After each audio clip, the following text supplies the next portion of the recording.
Hi, I'm Eddie Burke. I've been the bartender at the Hollywood Improv for 40 years, and this is my podcast, Eddie's Bar at the Improv. Anyway, we're sitting here at Eddie's Bar at the Improv, and I have my very, very special guest today and good friend, Rick Overton.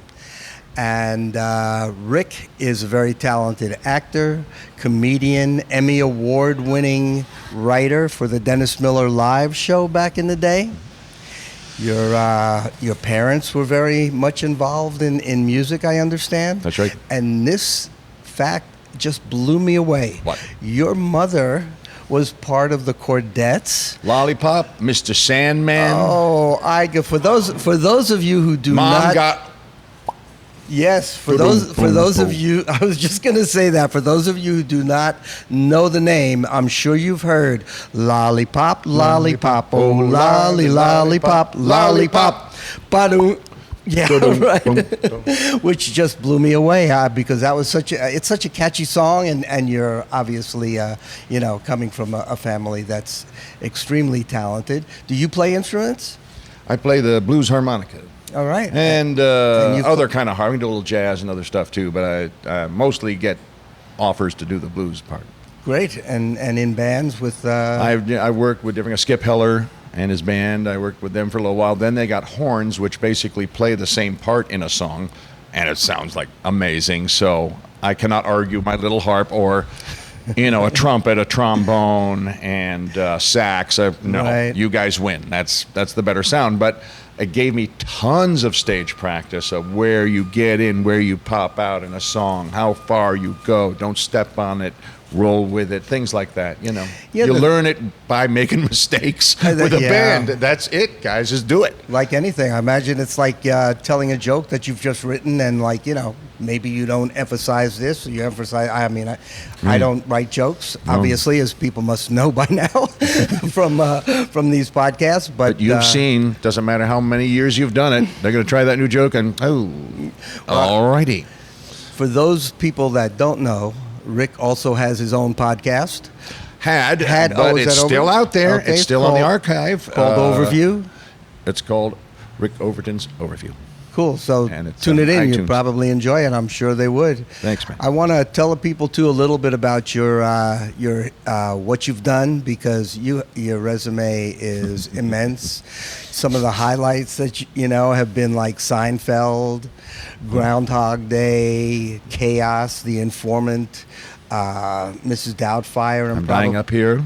I was just about to say that. I'm Dying Up Here. How great everyone is in that. It's like The Informant reminded me of that, because weren't you knocked out by seeing all of our friends and peers do these incredible performances? Oh, definitely. They were all so good.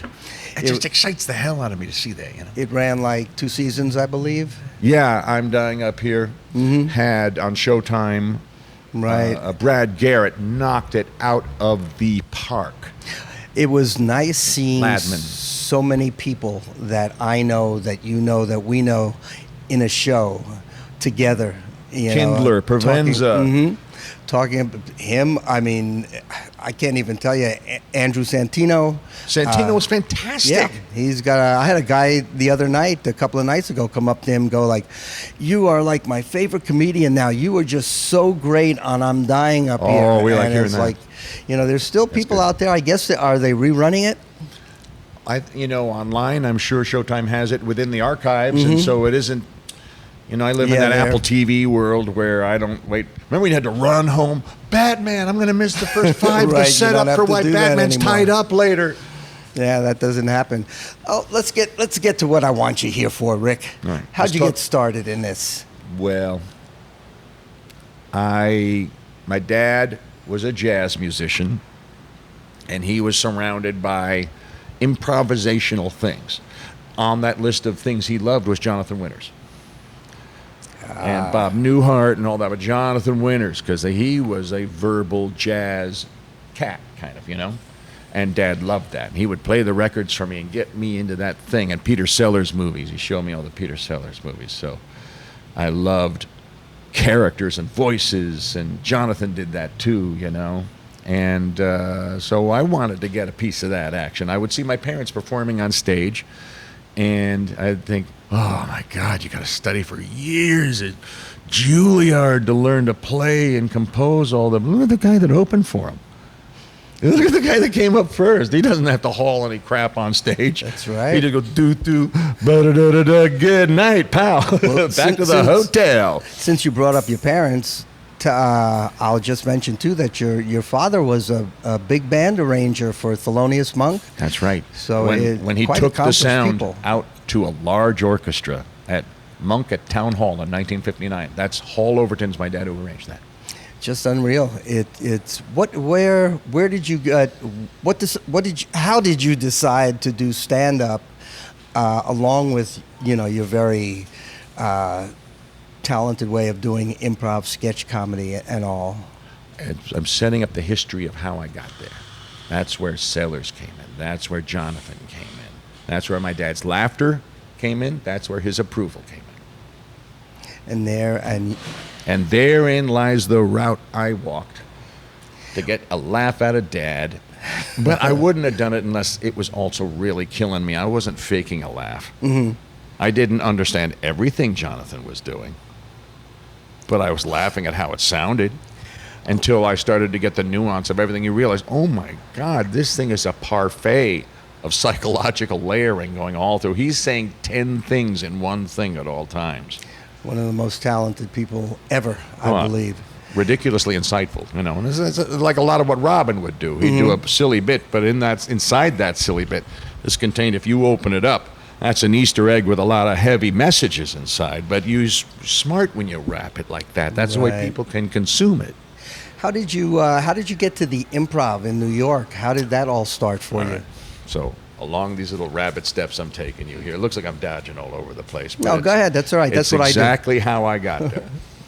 And so I loved getting a laugh in class. I loved when first time I saw a girl go like that to me. Oh, I'm doing this again. I'm going to keep doing this, making her look all dreamy at me and everything like that. Laughter gets the girl. I know I'm not Sean Connery. I know I'm not Paul Newman, but I'm funny. I'm not you're close. Paul McCartney, but I'm funny. So I'll be close. I'll see what I can do right around the peripheral edge of this action here. And it's more than just the girl. It's that the girl is a symbol for approval on all levels to a young developing mind and heart and spirit. And when you see someone just digging you, I'll take it in any form being dug. And that hasn't changed today. Comics will still take the big Trader Joe's anonymous faceless scoop of non-Periel approval and dump it on their heads, That they do. That splash dance, you pull the cord and splash yourself with it, I got into it because I love the love and I love the laughter.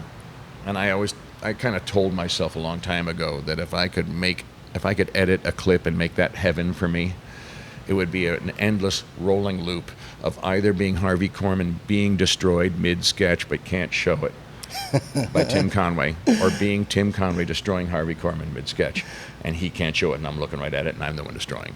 And just put that in a taped loop and roll it over and over forever. Yeah, you've got some great, I assume these are all your sort of idols, comedy idols. Dick Van Dyke. Yeah. That's a whole generation of just unique talent. Yeah. That unfortunately, well, I guess every generation has its unique talent. Those were so out there because those guys all hit TV, and their sitcoms were all phenomenal, all of them. But again, how did you get to the Improv? I was in a comedy team in high school, Overton and Pastor. Anthony Tonn, Tonn Pastor, who is a very big deal in the national meat sales business because he carried on in his Angela Pastor's business. So he broke the team apart to go follow in a path that has set him up very nicely, I gotta say. And so I was looking for a new partner. I was scared without a partner. So my buddy Bill Spitz, high school pal, said, "You gotta meet Roger Sullivan. This guy is hilarious. He's like a Marty Feldman wild man genius, which he kind of was in a lot of ways. Creative genius, almost uncontainable. And for 5 years, we kind of made it work as Overton and Sullivan, and Bud got us into the Improv, and Rick Newman got us into Catch, and then we got into the Strip, and da-da-da. But it was all art and all creativity and magnanimity when they aren't paying. Yeah, right. Kind of the name of the comedy game, huh? Yeah, man, with a second. It turns into one paycheck for one time frame that a solo act gets paid equivalently for, just moments ahead of you. And you're driving home arguing over whose premise is more important than whose punchline for the rest of the ride back, and who paid the gas in the car, and rip, and apart you come. And so that's what did us in. And that's when you fly solo. And that's when I was looking to fly solo. So I had like a year and change of floating around. We were accepted into the Improv as Overton and Sullivan almost right away, and into the Cat. They were welcomed us. We did great. And I was wondering what I'd do on my own. I was still scared. I didn't know if I'd have it. So I relied on Improv to get me out. And it's been getting me out ever since. And something that you're phenomenal at, so it's thanks, like man. There's no reason why it doesn't get you out like A that. survival skill can turn into a muscle, Definitely. right? Yeah. How long were you in New York doing your stand-up before you came out here?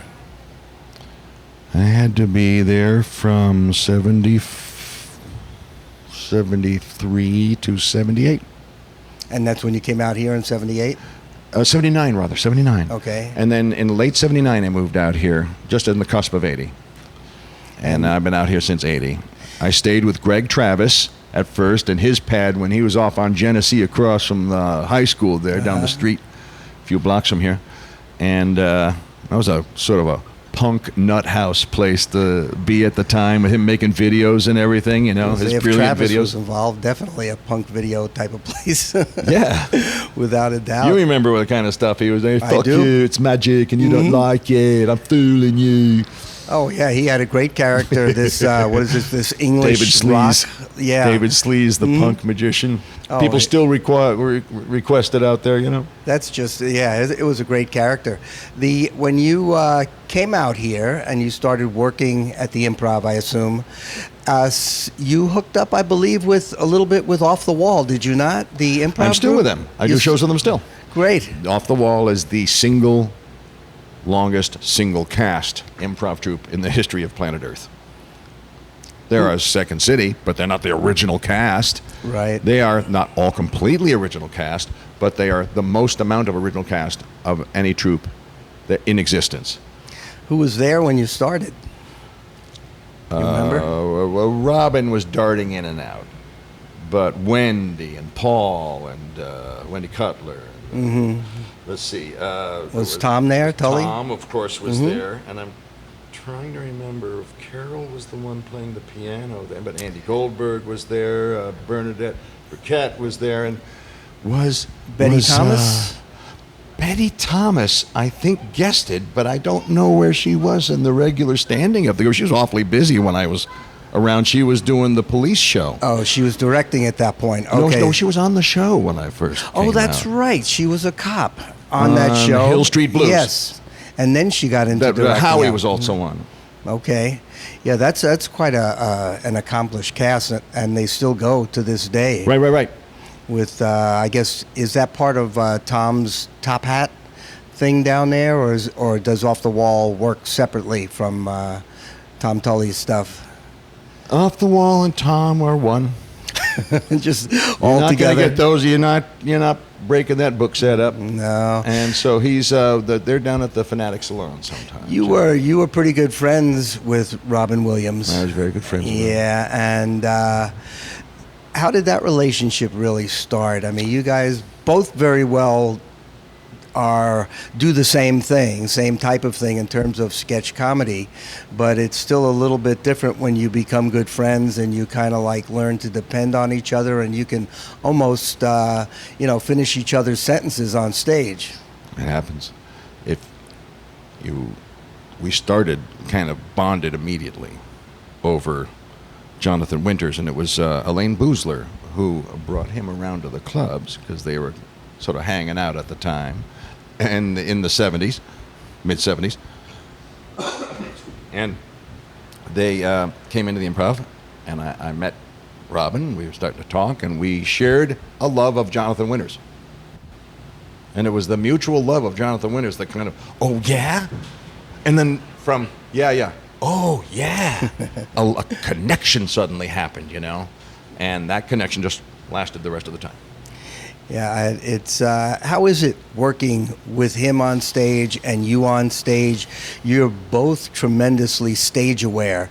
You both use, from what I've seen in the past, everything and anything that's there. Mm-hmm. I mean, if the window's there, that becomes part of your routine. Yeah, if the wall, I mean, the two of you must... Don't throw all those babies out with the bathwater. You got gold being fed you, especially when you're out. You don't have anything else. You better use the window. Did you ever break in the sense that, like, you know, like, this is just too funny, you know? It's like all the time. Yeah.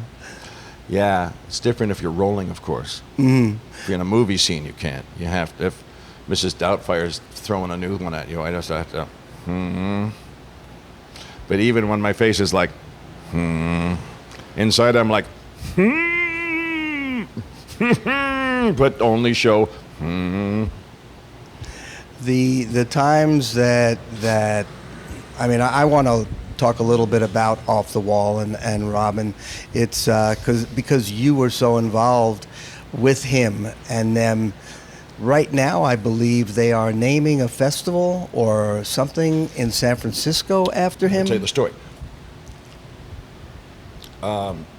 Debbie Durst and Will Durst up north, wonderful satirist, have been fighting to get, and a lot of people have in San Francisco, but my connection through it all is through Deb. And Comedy Day coming up at what was Sharon Meadow in the park has been switched over to Robin Williams Meadow with a new plaque. Sharon, out you go. You had your turn. Off you go. Now it's his turn. Blah, blah, blah. Yeah. Share something else. And so out I go. And the Rainbow Tunnel, the Marin Tunnel, was the Robin Williams Tunnel. It even matched his suspenders. He said, that was perfect. Now, we could go for the trifecta. That would be Robin Williams Boulevard or Place. Is there not I think I read there is a tunnel also named That's what I'm saying. That's the Marin Tunnel with the giant rainbow as you're heading to the Golden Gate coming out of Marin, and they painted it with a rainbow. Okay. They said, look, it's already painted like a rainbow. Come on. Come on. No, let's do more. Let's get one more. Definitely. Let's get also a place, boulevard, street. Give us a street. Come on. So when you first worked either in New York or here, how was the feeling? I'm always asking comedians this. How is your feeling about your first time on the Improv stage, be it New York or LA? Is there like a magic to it? Or was there? It is. You only look back on those emotions with any form of accurate interpretation because at the moment you're flooded with it. It's hitting you like you didn't know the wave was coming. You turn around and you get it in the face. And you expect it to be like a nice calm day at the beach, boosh, you know? But you're still standing at the end of it. It didn't knock you over. You just kind of... That's what it's like. And the first few shows, if you're killing with anything, there's almost a danger to that in your first few shows if you start killing with silly things right up top. It should be you do good, but you don't destroy. And in that way, you still are adjusting to the environment, not setting your own rules hard and fast when you don't know shit, you know? Right. At least you have somewhere to go as opposed to just down. Yeah. You know, especially if you get arrogant with the first success. It's like really drunk and you run the pool table when you're really drunk that first time. And then it's then just lay the money down, say goodbye rent, goodbye car payment, idiot. Drunken moron. No, none of so long, money. So many times I'll hear some comic come out and say, like, I was so great. It was my first time on the stage. I was wonderful. Then the next time you see him, it was like, I don't know what happened. I did the same routine. Right. It just didn't work. Right. It's That wasn't your family out there the second time. That's exactly right.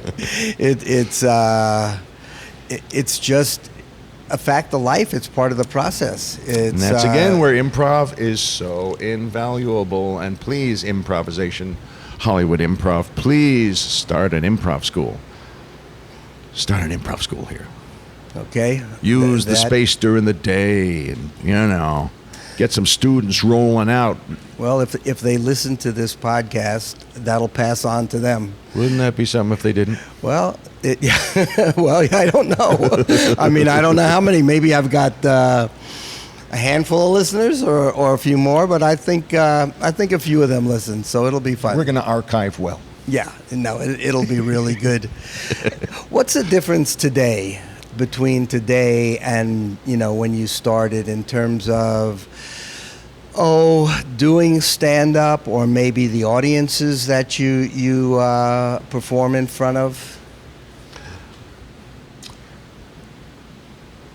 The first audiences I got to play for were kind of jazz crowd people, because in the earliest days of stand-up, before the comedy boom in the earlier 70s, it wasn't really occurring to everybody to go to these clubs. They had cheaper rent back then in New York, and they could stay open with just people buying this and hanging out with that. And it was a hanging out place.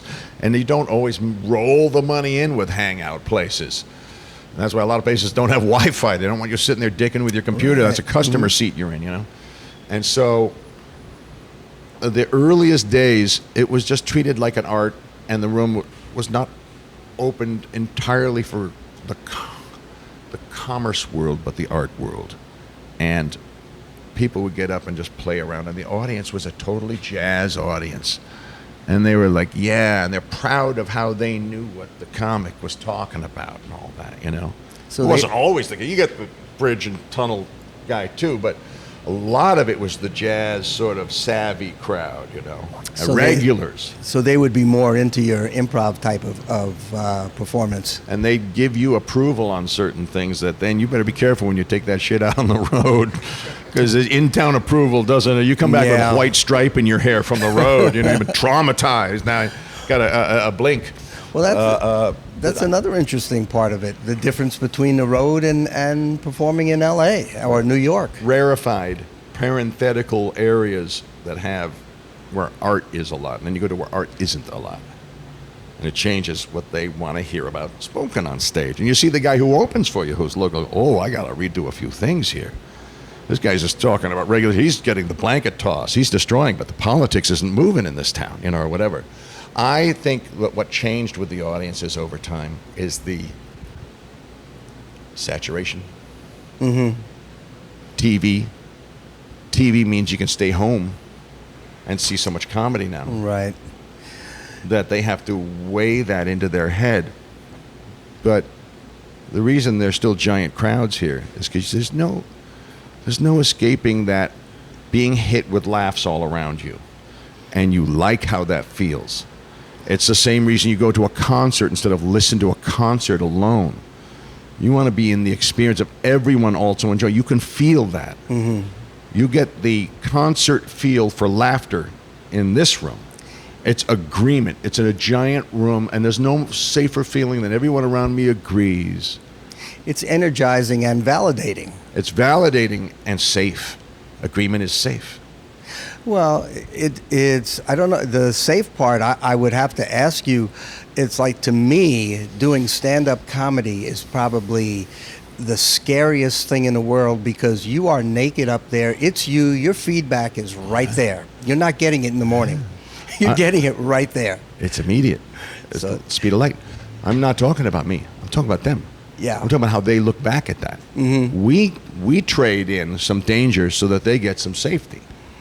It's a weird dynamic, I think, too, is that today, and you'll know this better than me, and that is that the audiences do not have the attention span to listen to a joke for more than one or two lines. They need almost immediate gratification.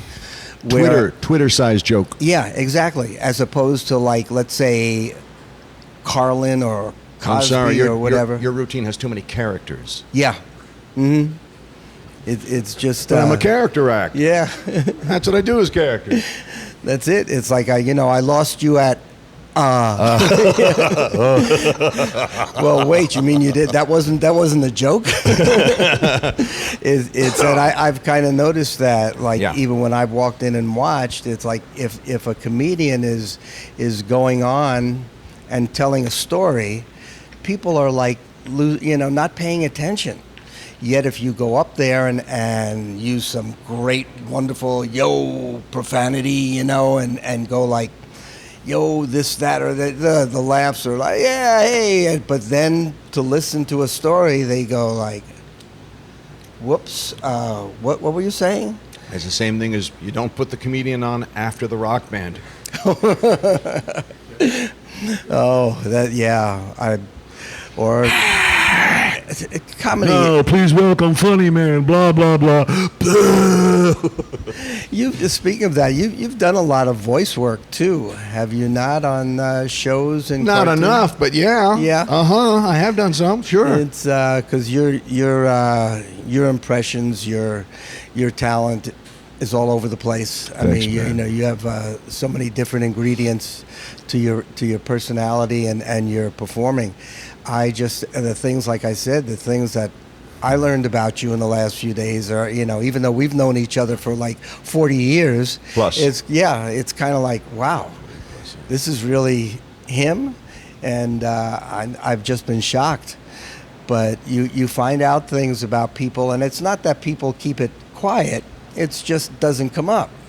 It's like your parents and Lollipop, which is I'm still stunned by that. It was a lucky break for me to see a side of the world that it was people doing kind of what they wanted to do for money.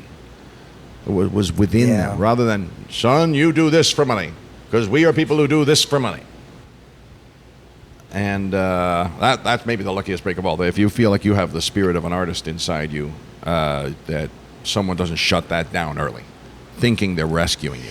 Yeah, I would imagine it's very easy for people to shut that down against other people. They don't think about the fact that, like, maybe this is what this person needs to do. They want to do to be happy. If it doesn't work for them, they'll find out. Right, and if they never gave it a shot, they'll never know. Right. It's something that probably most of us in this world experience, which is not giving it a shot. Unfortunately, it's the people that go ahead and they do comedy, they do theater, they do music against all odds, really, because everybody all the way is always telling you don't do it. It's like, do it as a hobby. Yeah, but become a doctor, become a lawyer. Because there'll be safety in being you need to become a doctor in a large city that is so flooded with doctors that have no dream of paying that medical school off ever, because there's too much competition around them. There's no safety in that fake safe thing. I think there's greater safety in you find what's in you at this point. There's no guarantee on the other side. That isn't the safe side. No, there is. I think that's part of the problem with a lot of us that want to be in show business. We hit that barrier, and that barrier is usually somebody, your mother, your father, your husband, your wife, whatever, who goes like, well, we want to have a family, or we want to do this, and or that other voice in your own head that's looking at the bills and all the crap, right? It's a crazy, but like I said before, I admire comics that get up there and are able to perform, and even whether they're funny or not, the fact that you're in front of the audience and getting your feedback. I remember Larry David, you probably do too, being the last person closing on a night, and there's two people in the audience, and he would perform like there were 200 in there, which is what you have to do. And then, of course, there were times when he would just go, I'm leaving. I only two of you here. I used to listen when Larry was on at the Improv in New York. For when he get angry at somebody in the crowd, because he'd be on for just a few minutes, and it might not be his full 10 or 15. It might be your and the mic hitting the stage. Oh, you're up, Rick. Well, yeah, he came up with a bunch of guys too. You know, It was great. with Jerry and Larry Miller and Great Rich. classic storyteller and Yeah. a wonderful actor. oh yeah, One, did you see him in the new film, the man who killed Hitler and then Bigfoot? No, I didn't. Larry's great in that with Sam Elliott. We They're wonderful, sensitive. It's a side of Larry I don't see on film. It's lovely stuff. It's great. We had Larry on last week or 2 weeks Oh, ago, good, and good. That'll come out next week. Did he talk about that movie? Yeah, he did mention it. He talked about it. We mentioned Okay. a lot of his stuff, but he has got so many stories, as do you, that you don't know where to begin. You don't know where to stop. Yeah, I had to sort of riffle through. Is there? Do you prefer L.A. to New York or New York to L.A. or doesn't it matter in terms of where you perform or so? I don't know. Help me out there. Which, Yeah, it's been a little while since I've been back in New York, but I always seem to have fun shows. yeah, Yeah, I don't have trouble working New York or Edinburgh or London or Vancouver, you name it, you know. yeah. Those New York, I imagine too. You have more bigger name outlets than you do here. Here, the three outlets basically are the Improv, the Comedy Store, the Laugh Factory, and then there's a bunch of other places. New York, you could probably, name a dozen places that are fairly well known. Between, I don't know if Catch is still there, but Gotham now and Right. and New York Comedy Club, yeah. The Cellar, and. Yeah, sure, there's going to be changing of hands of power, but they're not going to walk away from a multi-million-dollar industry just because it has gone into a slightly waning farm cycle. Right. And it's finding a new way in. There are different ways to make the room fill in an era where everyone's looking on a TV in their hand, watching everything in their whole world on that thing in their hand. I know that it's when you couldn't do that 10 years ago, even. You had to come here. Yeah. Or you had to watch cable news. 10 years ago, someone would be home watching cable news. Mm-hmm. Or cable TV. And they'd start getting attached to not being outside then. But now, you're outside, but you're not attached to going inside anymore anywhere. You're in a world without being in anywhere. Do you have any like a dream project you want to do? Something that you've written and whatever that you've got sitting at home that like you're waiting for somebody to go like, or that you haven't shown anybody yet that you want to? Well, you know the game Set List, that improv thing? Yeah. Well, I shot a 1-hour Set List comedy special, completely improvised. And Troy Conrad hosted it, and we're going to Okay. get Paul Provenza to do a little wraparound on it, and we're editing it. Emery is editing it, because he's the guy that does that. And it's taking a while because he's a very busy dude. And so that, I want to get out and have everybody see that. And spread the message about improv, Yeah, well, you're a big improv supporter. I mean, Yeah, I'm an that's been your evangelist. life. An evangelist. I love it. Just spout the word. Hallelujah. Brother Rick, I love it. The times that you've performed here, so many times I hear people go like, comedians especially, oh, Rick Overton's on. Rick is on. Oh, well, I got to go in there and watch. Oh. I mean, you have to get some of that adoration from them, I'm sure. How does that kind of thing make you feel? I mean, to me, it would make me like, all right. I don't have kids, Yeah. so it kind of that fills that cup. Mm-hmm. It's about that big. Fills it up great. It's all full, topped off. Feels good. It feels like fatherly. It feels like, I did something that helped somebody, which is where that fatherly thing goes. Mm-hmm. So I got to experience a sort of abstract version of that. Yeah, I guess fortunately or unfortunately, as we get older and you're having been as good and as talented as you've been, a lot of the newer comics look at you as the godfather, the father, you know, like, give me some advice, tell me what to do. Do you get much of that? I get on occasion, people want to pick my brain about a bit, and I'll try to be honest about it, but I will, you know where I'm going to lead them with the conversation now. Right. And I won't stop telling everybody to do it. Yeah, It'll just never stop. that when you first started doing stand-up, did you hit, like, you say Bud accepted you into the improv. Me and Raj. Roger Sullivan and myself. Right. And where did he see you?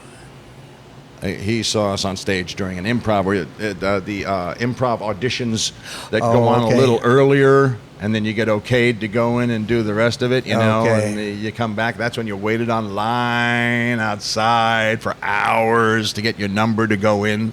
Yeah, New York. Back in the old days, the way you did it the hard way, you know. New York was a little different in terms of all that, even in terms of open mics out here. You know, people, I guess, obviously he watched it. You know, out here. They send a person, right? Yeah. He that's the thing. He would watch, though. So you had to wait on the line for that part. The times that you performed here, you did a bunch of Evening at the Improvs, a number or one, or did Bunch. you? Yeah. A whole bunch. Yeah, they got me on TV. Evening at the Improv, and Bud Friedman, thank you, Bud Friedman, got me on TV. And Gary Marshall got me into movies. Young Doctors in Love was my first film. I was just going to ask you that. Doctors in Love? Yeah. And Mike McKeon and Sean Young and Hector Elizondo and Mike Richards. Wow. And you probably don't know this, but we do have one film in common that we both worked on. Obviously not together, because we would know that. It's a movie directed by Steve Cohen called Devil in the Flesh. Yeah. And you know who worked on it? Kelly Carlin. Bob McCall. I talk to all the time. George's daughter. And I was the coroner. Right. I remember You were watching the- it. you were seeing like it. a I was cop, right? I was a firefighter. A I was firefighter, a that's fire right, that's captain right. or something like that. It I was saw you like, there, I saw you. Was that the one where you with your little pointer, it went in? You know, like it retracted or what? There's I don't know if it was the gag that we show. came up with is, while I'm answering questions, the two detectives are quizzing me, and I'm taking off all this forensic crap that has blood on it. But then I go like this, and I wipe the blood on my head because it's so hot in there, and the whole point of being dressed up just goes down the shitter the rest of it I'm just talking there with the blood on my face. Like I was from the dead guy, filthy blood that I was so protected from. Yeah, and that was Steve directing that, right? Steve Yeah, I Cohen, just yeah. thought, boom, at the end of it. Nah, he Come was on, put a little switcheroo in there. a good director. Oh, Steve, yeah, man. The times also that you've gone on the road, are there places that you prefer to play, that you love playing, as opposed to, well, I don't need to know, you know, what you don't like, but, you know, are there places that stand out for you? Just a little bit north. Up in Marin. It's Mill Valley. It's called the 142 Throckmorton Theater. Charlie Chaplin performed there in vaudeville. It's these old wooden planks have just seen a million amazing things, and they're charged with the energy. And a lot of it is me and Robin up there for hours playing together on stage. We would do improv for 2 hours at a time. That has to be a trip. I mean, I just, you know, I wish a lot of that was on film or tape for Here's people the problem to see. with that is his representation felt, and I think if I was him, I might agree that when you become a quantity, a product, something that a property, that you have to really watch unofficial use of what you do. You can't control it on Comedy Day outdoors, but anything indoors you should have in a controlled environment, so nobody records that we know about. Right. And back then they didn't. There wasn't as much cell phone activity. No, you'd see the big red light on, and it would look like you're at CBS. You know. What do you got coming up? Anything? Well, I just shot a fun kids film, youngsters film called The Unicorn. It'll be out on Netflix next year. Great. And my special hopefully is up very soon. Is that Showtime Rick or Overton. Netflix? Well, let's see who. Let's see who. But let's see if they listen to this and want to get in the Rick Overton improv game. You've done a bunch of Showtime specials, have you not? I've And done one HBO, Showtime special that was a competition that also had Carol Leifer and Steve Middleman and Mark Schiff Wow. and Eddie Murphy. God, all named. Wow. In one competition together in 1980. And that was the Showtime one. And then I've done some HBO stuff Great. since then. Well, I really want to thank you, Rick, Eddie. for being here. This has just been great. I mean, the things I've learned about you shock me. You know? Me too. I'm just finding out half of it myself. So thank you so much for Thank being you here. so much, Eddie. And I just want to remind everybody, please subscribe so that we can keep on kicking and keep on drinking here at Eddie's Bar at the Improv. Also, we do now have an email called eddiesbar@improv.com if you want to send me a message. I ain't promising to get back to you, but if you want to say anything. Also, please go on iTunes and review us and rate us 5. And we'll keep on going. Next week, we'll have another guest. And once again, Rick, it's been a pleasure. Thank you. Thanks, Eddie, so much.